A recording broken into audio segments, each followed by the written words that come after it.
Barton Simmons, Alabama's picking up a little recruiting momentum right now, man. I hope you're having a great day. Welcome into the game in T-Town. Hey, thanks for having me in. And a lot of momentum. Really good couple of days for Alabama, particularly when it comes to linebacker class in 2020. I mean, I just got off a rankings call at 24/7 Sports. We talk weekly and make little tweaks and adjustments to the rankings, and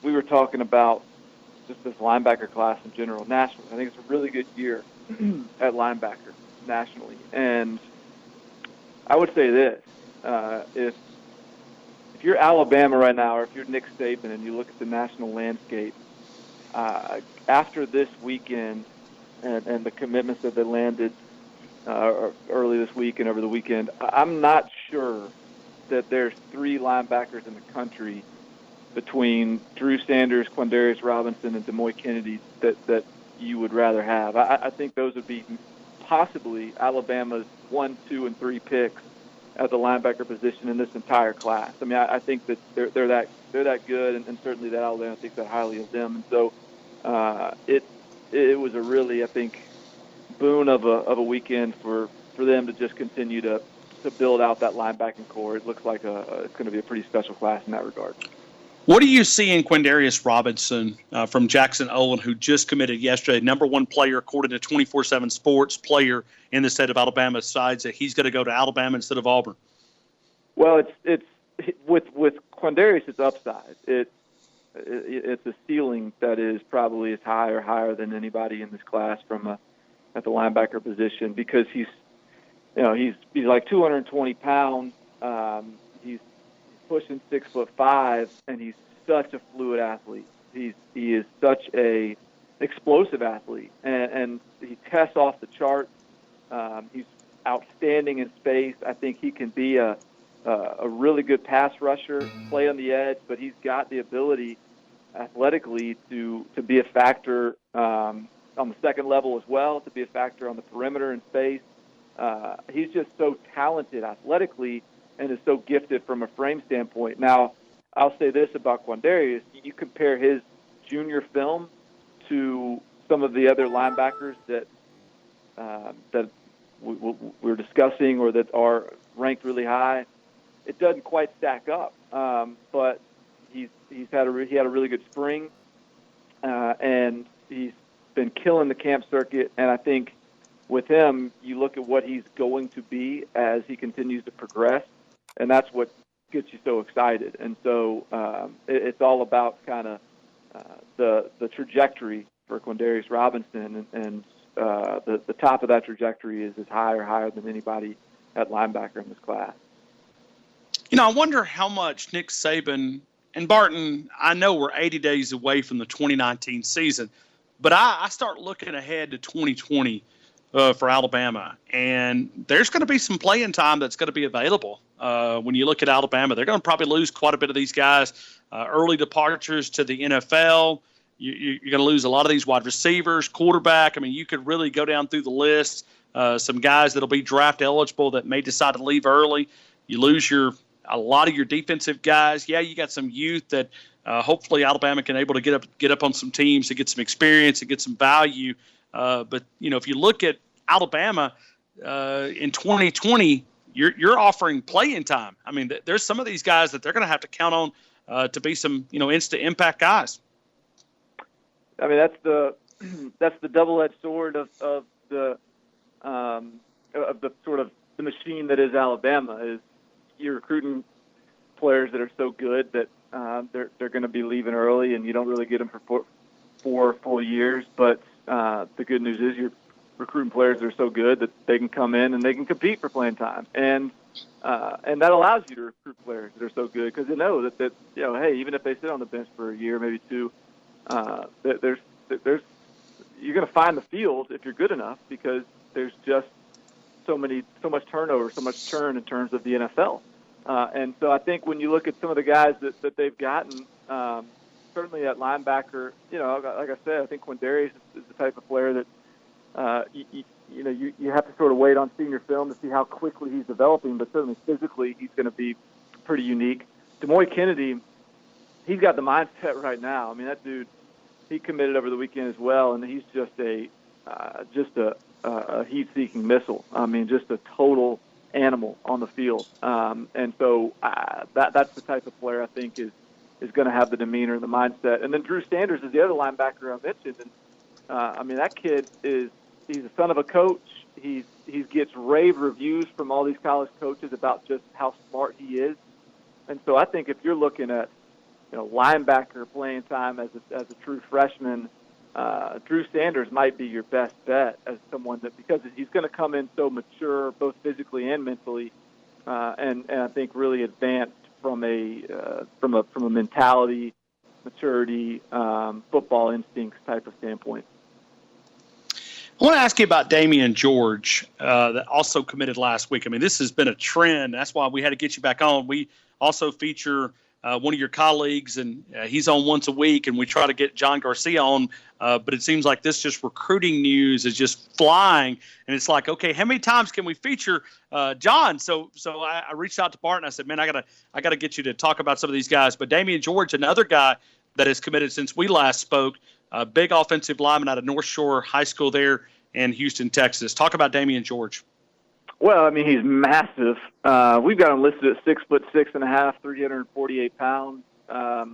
When the numbers start getting that big, you don't ever quite know how accurate they are because there's a lot of room for fluctuation. But there's no question that he is an enormous human being. And I mean, Alabama has had success with this. I mean, I think that's what Nick Saban tries to recruit is big guys beat up little guys, and that's the sort of staple and sort of trend line for most of Alabama's recruiting.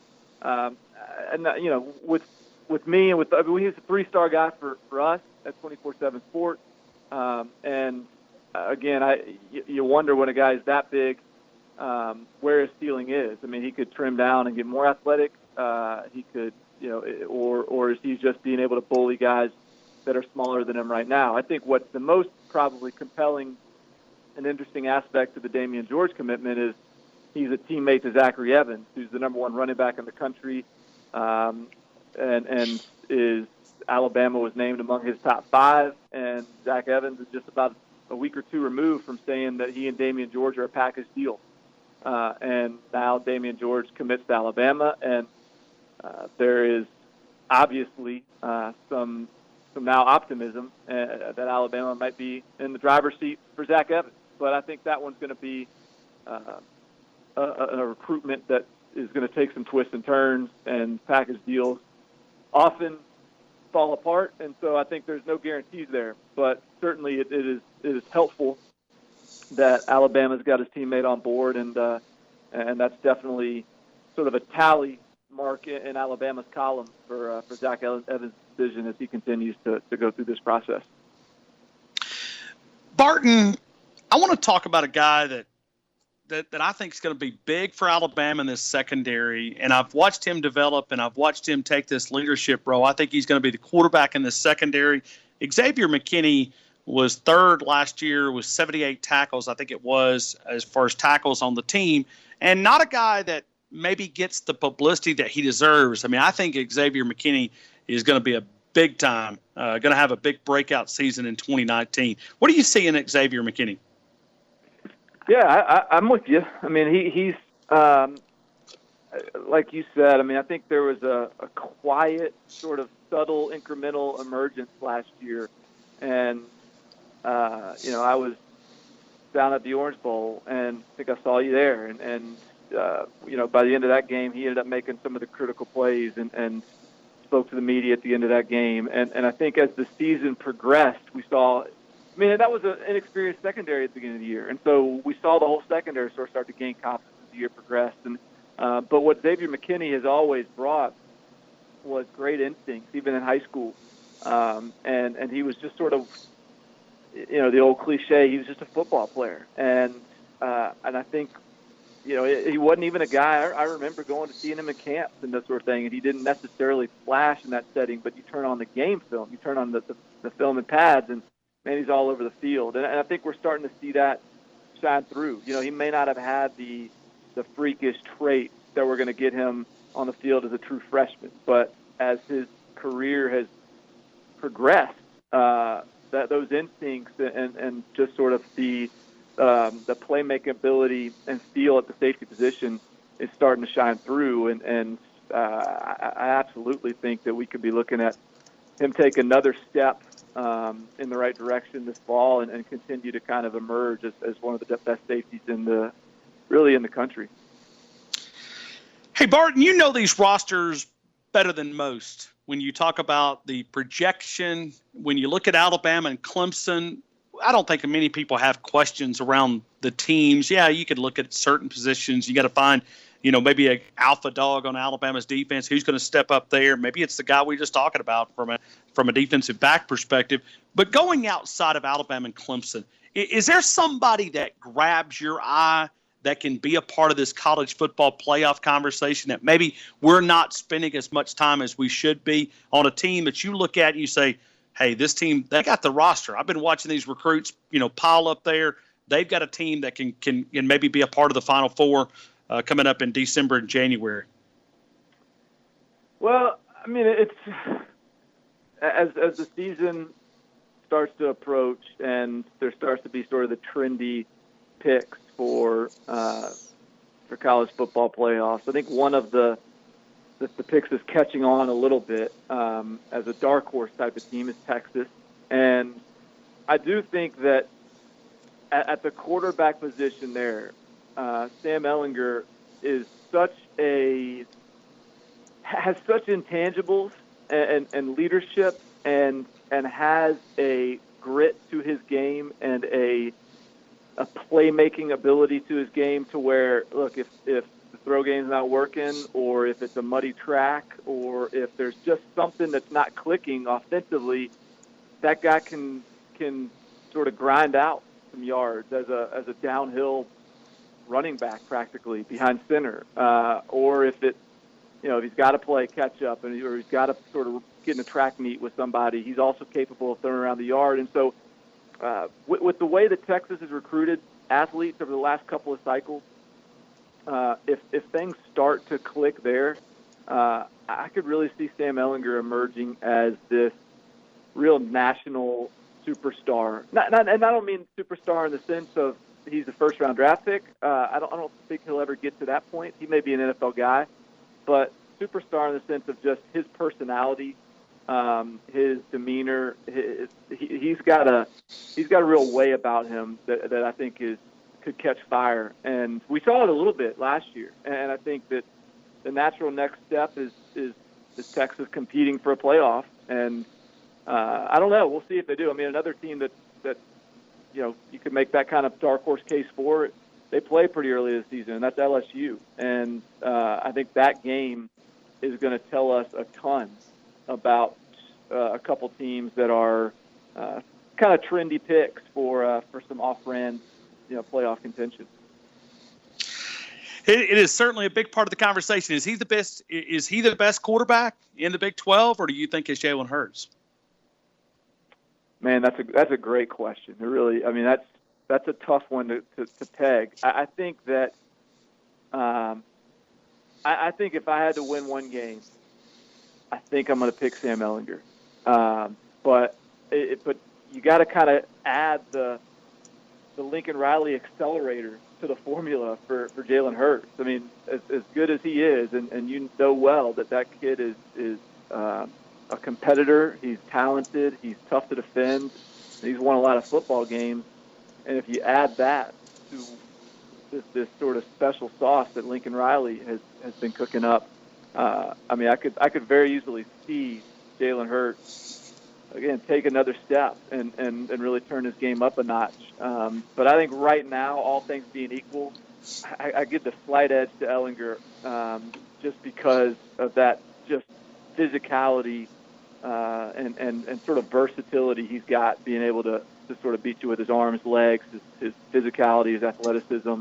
But, man, they're very similar players. That's going to be a fun game to watch when those two guys go head-to-head, because there are so many similarities in their style of play. Because Jalen Hurts, talk about a guy with some intangibles. he certainly got him as well. Hey, Barton, final question. And Barton is affiliated with 24/7 Sports, the local website, BamaOnline.com, with Travis and Charlie and Hank South. They do a great job of covering the University of Alabama. He's also a college football writer for CBSSports.com. Dennis Dodd's broken a major story since we've actually been on the air. At least 6 college basketball programs will be notified of major NCAA violations by this summer. And they're talking about these things. As a guy that follows recruiting, I know it's on a different sport, but does this intrigue you a little bit with the NCAA and kind of seeing exactly if they're still in the enforcement business? Are they going to, put their feet in the sand and actually enforce some of these recruiting rules? Or are they going to let everything slide and maybe turn into a free-for-all in recruiting? Does this intrigue you a little bit when you look at the NCAA, their next move on some of these NCAA basketball scandals? Well, I mean, again, without reading this story, and I mean, unless the FBI has got something teed up for college football, I think the NCAA's hands are tied. I mean, it's just so hard for the NCAA to be an investigative body and an enforcement body, and they just can't track all this stuff down. And they can try to impose penalties. They can play traffic cops as best they can, but I just don't think that they've got the manpower to really go after college football, and they don't have the manpower to go after college basketball either. They just sort of lucked into the FBI falling into this thing. And so, with that said, I don't know that this necessarily means that college football needs to be on alert. Now, it might be a little bit of a wake-up call for any college football programs that are engaged in or are considering sort of working in hand in hand with shoe companies to track recruits. There's certainly some areas that maybe college programs should tighten the screws a little bit, but I just have a hard time feeling any sort of intimidation from the NCAA with the latest news, just because I mean, it strikes me as the heavy lifting being done by the FBI rather than the NCAA. It's great analysis. Barton Simmons, he is a national director of recruiting, director of scouting for 24/7 Sports, co-hosted Cover 3 podcast. 80 days away, Barton. I appreciate you, man, for being a part of the show here in Tuscaloosa. Thank you, sir. Thanks, brother. Appreciate it.